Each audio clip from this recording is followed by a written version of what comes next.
Image analysis in remote sensing is a fascinating process that transforms raw satellite and drone imagery into actionable insights about our planet.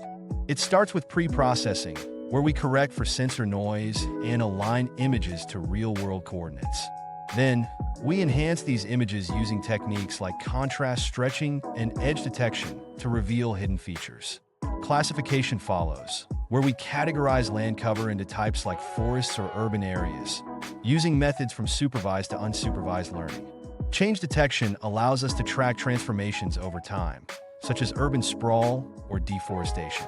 We also extract features through spectral and textural analysis, which helps in assessing vegetation health or soil conditions.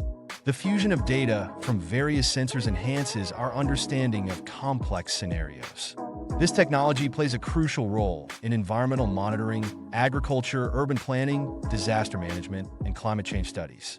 With emerging trends like AI and hyperspectral imaging, the future of image analysis is not just promising, it's revolutionary, enabling us to make informed decisions for a sustainable world.